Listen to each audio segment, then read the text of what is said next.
I look right now at Capitol Hill. You see President Donald Trump there on the left, J.D. Vance on the right there, and looks like Steve Scalise of Louisiana speaking right now. This is the congressional luncheon that the president is attending.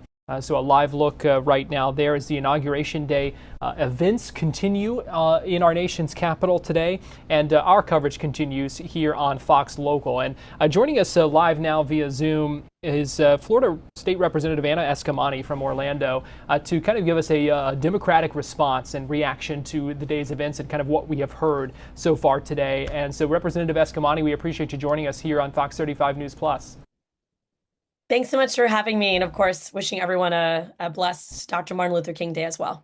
Exactly. Important to point that out. I appreciate that. I want to get your reaction to what we heard from Donald Trump in his inaugural address today. Well, more of the same from my perspective. Very divisive language. It was not a unifying speech, as I think many were hoping to see. It was essentially a continuation of some of his grievances, especially as it pertains to January 6th. Also, of course, I'm speaking to potential executive orders that are incredibly controversial. And so I do worry about what is to come next later today and into the next 4 years. We know many of the executive actions that he is expected to continue to sign today. Some of these first steps in office have to do with immigration and the border. And we've already seen reports of ICE raids beginning in Chicago as early as tomorrow and taking several days, an executive order to end birthright citizenship for children of illegal immigrants. I would like to get your reaction to some of these policies that sound like they are going into effect very soon. Well, I'm curious what any of these policies have to do with the cost of our eggs, the cost of our groceries and housing. I mean, especially here in the Sunshine State, where our biggest economies from tourism to agriculture to construction are heavily reliant on immigration and immigrant workers. In fact, many of these jobs are just career paths that U.S. citizens would not pursue. Their wages are low. It's working in harsh conditions. And so when you go after that labor, that workforce, it's going to lead to prices going up. So not only, of course, are these issues that are controversial on an ideological lens, but strictly talking about economics, we should be providing a clear pathway for those who are paying taxes, contributing to our society, for them to become U.S. citizens and contribute to the everyday lives that many of us are blessed to live, instead of this divisive rhetoric that really is a throwing red meat, if you will, versus trying to bring us together to solve some of these very real challenges that families are facing right now. Do you think some of those actions will have an impact on our economy here in Central Florida? I do. I do. I mean, we have to remember that even when it comes to workers who are currently documented, for example, those who are here on what's called temporary protected status, or TPS, President Trump has said he does not plan to renew TPS. And that's a large proportion of our tourism workers, housekeepers, folks who are maintaining this economy that generates sales tax revenue for us. And so if those workers no longer have TPS and face mass detention or mass deportation, that's going to directly impact our ability to generate tax revenue. And of course, as Floridians, we love not having an income tax. So one reason why we don't is because of our successful tourism economy, which is unfortunately heavily based on low-wage jobs, i.e., immigrant labor. And so, of course, we have to address all these economic challenges, but eliminating the workforce is not the answer.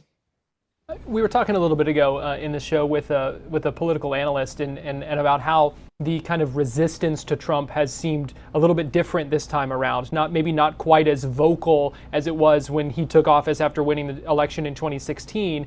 Maybe a little quieter today, maybe looking a little bit different. And I'm curious to get your thoughts on that and what you want to see from those who oppose his agenda. Yeah, it's a great question.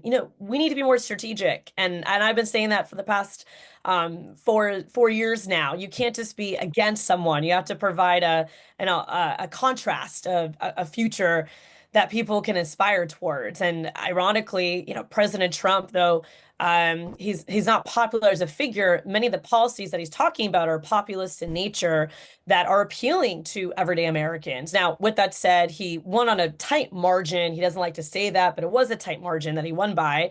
But nonetheless, we saw a peel away from some different demographics that historically have been strong Democratic support voters. And that's a problem. But it speaks to how the Democratic Party as a whole has failed in really appealing to the working class.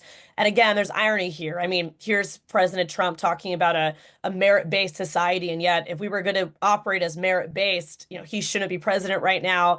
Half his cabinet isn't qualified.